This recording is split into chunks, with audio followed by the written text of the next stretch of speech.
Good Saturday, everyone, and welcome to the A's update for the month of April 2022. I am Amos, current GM of the Athletics and MLB The Show. Let's talk some A's baseball, shall we? So as you can see down below, we come in after the first month at a 13-15 record, and there's the standings right over here beside me. And as you can tell, the whole division itself isn't exactly strong. We are currently 4 games back behind the Astros, who are currently the only team that have an above 500 record.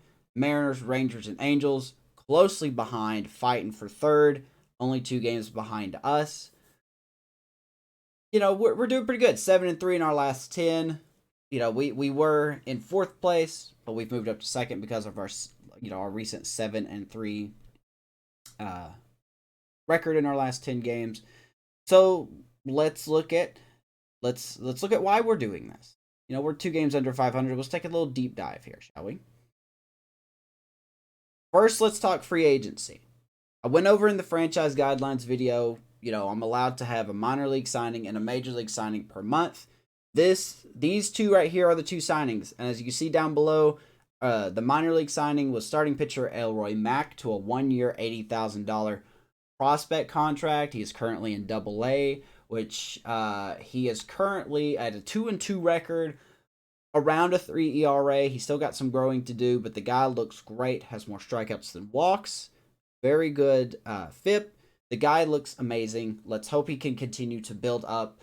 He's only 20 years old, so he's got plenty of time. And lastly, we went out and signed. You know, we had a hole in our 5th spot in our rotation, which I'll get to in a second. But we went out and signed starting pitcher Quang Hyun Kim to a 1-year, $1.5 million contract as he was just chilling out there in free agency. Win-win, in my opinion, for the Oakland Athletics. You know, it's $1.5 million. It's on a 1-year deal, so he could be a patch for the rotation for the end of the year. And if he doesn't do well, we're kind of stuck with him, which is fine. Let's just hope he does very well. We'll get into our rotation here and talk about them in just a second. So, Quang Hyun Kim will get his debut facing the Rays. Definitely not an easy challenge for anyone who's faced the Rays. So let's check out this team after a month in. Let's look at the rotation first.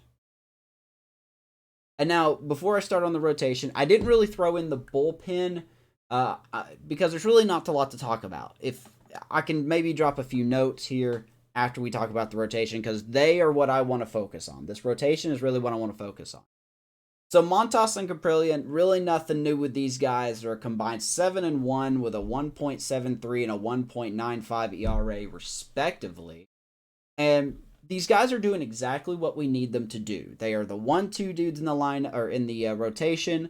They're holding it down. Not a whole lot of strikeouts between them at 29 and 19 with 37 and 36 innings pitched. But these guys are getting it done. They're holding it down. But my surprise is that guy in the number 3 spot, Cole Irvin. 28 years old, I believe. Yeah, 28 years old, lefty. Had a bad year last year, 10-15 with over a 5 ERA. He's off to a phenomenal start this year, going 2-1 with a 1.77 ERA. 4 out of his 5 starts have been quality starts, which we will take. He's looking really good, doing exactly what he needs to do. He's a ground ball type pitcher, and up to this point, 62% of his outs have been via the ground ball. We will take that. Like I said, he's performing exactly what he needs to do with all of these guys, contract year. So they're going to do very well. They're going to perform. Hopefully, he could be in the rotation next year. It just depends on where he fits in the plans and where the co-GMs look at what we could do with Cole Irvin between now and the end of the season. Number 4, 4th guy, Brent Honeywell Jr., 27 years old, out of my home state of Georgia. Good-looking guy. Now, I will say about Cole Irvin, Brent Honeywell. Good Lord. Brent Honeywell is sub 1. He's 1-2 with a 3.7 ERA. He is struggling with his command a little bit, for sure. His pitching clutch hasn't exactly developed nicely. But I'll tell you what, I have a lot of hopes for this guy. Because as we go into the month of May, you know, he came into the season as a 67 overall and a C potential at 27 years old. So you think the ceiling would be pretty low. However, Like I said, going into May, that has changed. He's now a 68 overall. Not a big deal, only a 1 overall change. But now his potential's been bumped up to a B potential, which is huge because if he can perform, he can meet that B potential, and he could possibly be in the rotation next year, depending on if he fits our scheme. Same with Cole Irvin. So we're going to have to look and pay attention to Brent Honeywell and see how he does. Bright side, 1 home run in 28 innings pitched. So that's good. That's really good. I will take that. As his pitching clutch is only graded at a 32, so it's something he'll have to work on. Brent Honeywell will probably be a player to keep an eye on in this rotation for the next month. And like I said, number 5, Quang Hyun Kim, guy that we just signed, former Cardinal, talk fast sometimes, can't help it. Former Cardinal, number 5 in our rotations, adds another lefty to the rotation. We'll see how he does. I think he's reached his potential, so he could start declining. Let's hope not. Let's hope for a good year from Mr. Kemp. Now, let's go to our team. Now, there's really not a lot I can properly talk about with this team. We are struggling when it comes to the offense. We are 27th in runs scored. I believe in team average, we are 26th or 27th. We haven't been doing a whole lot when it comes to this, but there are some guys that we are looking to lead this team forward. One of them being Christian Pache. The dude's our center fielder. He's going to be the star of this team as we go forward, and he's just going to need some help. He's going to need some help. We're looking at Seth Brown, our power guy, 29 years old. Hopefully he can keep that up. And, we've just got some pieces in this lineup that we just got to see what works here, and see if we can manage to put together at least a 500 team. I hate to say it, but that's kind of the goal. Let's get a 500 team. Let's improve from there.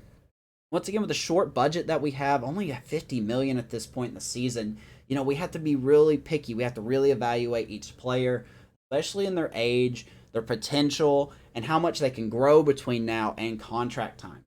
But it's not a bad lineup. We just got to hit better with them. I have a lot of faith in this lineup, and we will find the right combination with this lineup for sure. Now, let's talk injuries going into the month. Like I said, I'm going to try to keep this under close to 10 minutes.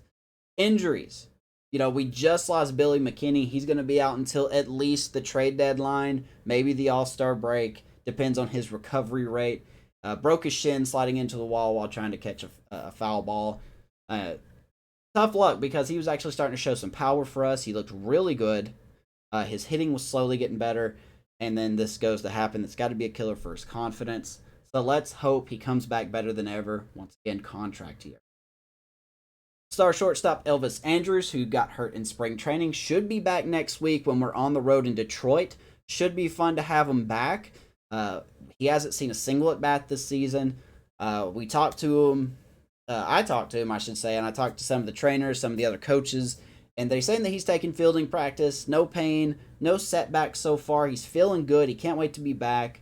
But, we're just keeping him out that extra week just to make sure there's no setbacks in that hand of his.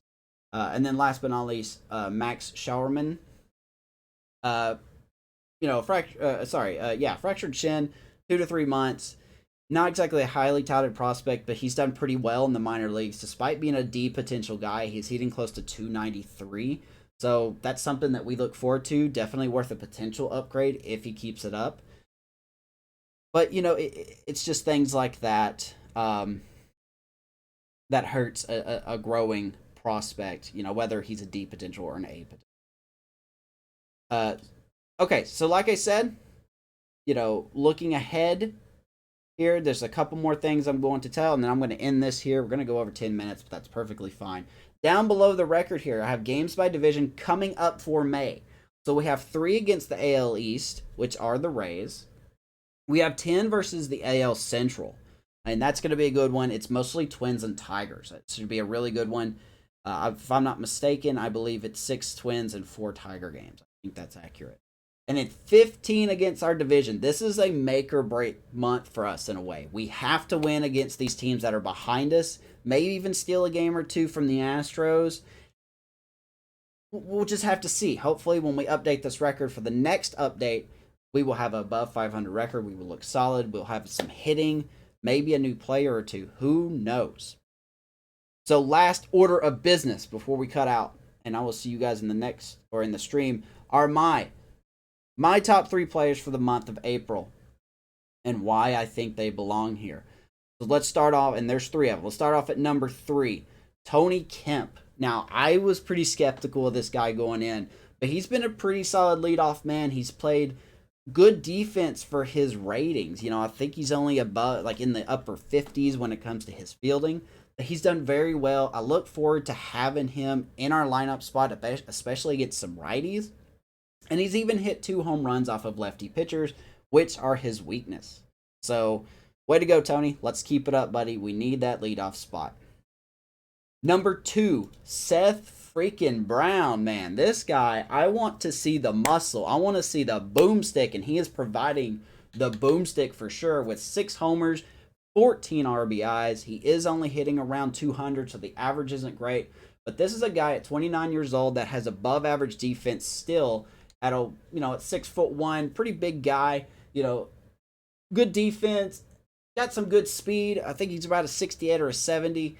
And the power is there. We just got to keep finding our pitches and see if we can get him to crush more homers. Once again, contract year. My number 1 player for the month of April 2022, Cole Irvin. I mentioned it in the rotation card. This is a guy that was a major unknown. We didn't know how he was going to pitch, especially since he's not a strikeout guy. He can give up hits. He went 10-15 last year with a 5+ ERA. He's looking good so far through his first 5 starts. Very consistent, very efficient, very good at getting the outs at 62% ground ball rating, or ground ball out percentage so far into the year. I'm happy with Cole Irvin. You should be happy with Cole Irvin. And I just got to tell you this, guys.